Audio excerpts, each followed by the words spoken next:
যুধিষ্ঠির বললেন, হে কৃষ্ণ, পৌষ মাসের শুক্লপক্ষের একাদশীর নাম কি, বিধি বা কি? কোন দেবতা ওই দিনে পূজিত হন এবং আপনি কার প্রতি সন্তুষ্ট হয়ে সেই ব্রতফল প্রদান করেছিলেন? কৃপা করে আমাকে সবিস্তারে তা বলুন। শ্রীকৃষ্ণ বললেন, হে মহারাজ, এই একাদশী পুত্রদা নামে প্রসিদ্ধ।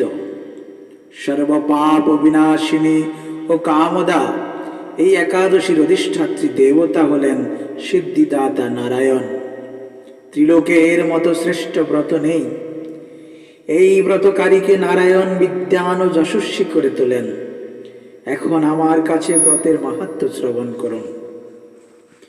ভদ্রাবতী পুরীতে সুকেতুমান নামে এক রাজা ছিলেন। তার রানীর নাম ছিল শৈব্যা। রাজ দম্পতি বেশ সুখেই দিন যাপন করছিলেন।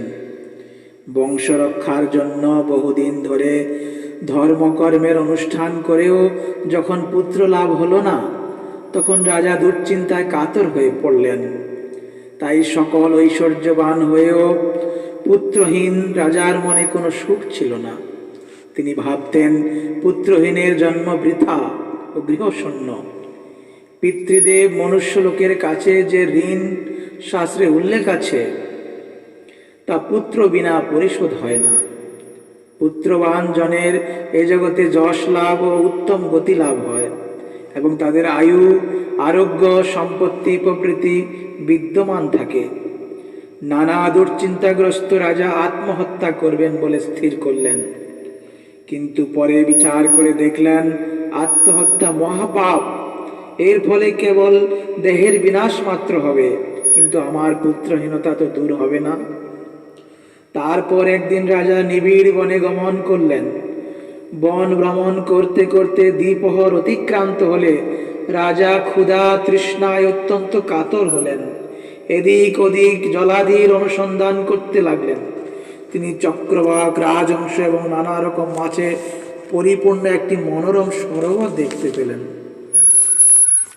সরোবরের কাছে মুনিদের একটি আশ্রম ছিল। তিনি সেখানে উপস্থিত হলেন। সরোবর তীরে মুনিগণ বেদ পাঠ করছিলেন। মুনিবৃন্দের শ্রীচরণে তিনি দণ্ডবৎ প্রণাম করলেন।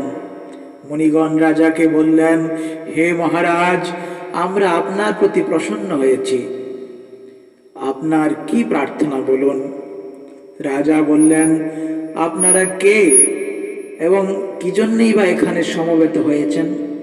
মুনিগণ বললেন, হে মহারাজ, আমরা বিশ্বদেব নামে প্রসিদ্ধ। এই সরোবরে স্নান করতে এসেছি। আজ থেকে 5 দিন পরেই মাঘ মাস আরম্ভ হবে। আজ পুত্রদা একাদশী তিথি।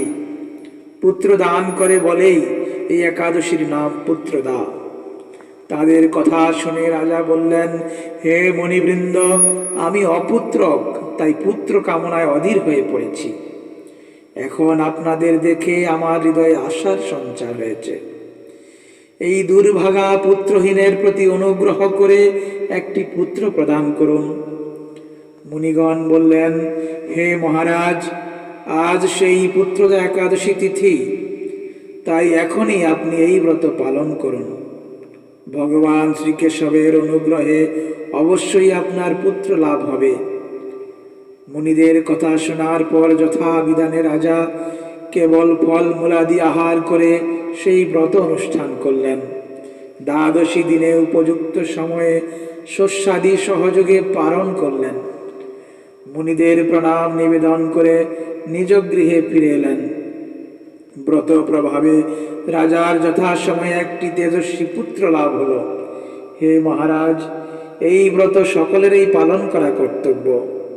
মানব কল্যাণ কামনায় আপনার কাছে আমি এই ব্রত কথা বর্ণনা করলাম। নিষ্ঠা সহকারে যারা এই পুত্রদা একাদশী ব্রত পালন করবে, তারা পুত নামক নরক থেকে পরিত্রাণ লাভ করবে। আর এই ব্রত কথা শ্রবণ কীর্তনে অগ্নিষ্টম যজ্ঞের ফল পাওয়া যায়। ব্রহ্মাণ্ড পুরাণে এই মাহাত্ম্য বর্ণনা করা হয়েছে। হরে কৃষ্ণ কৃষ্ণ কৃষ্ণ হরে হরে, হরে রাম রাম রাম হরে হরে।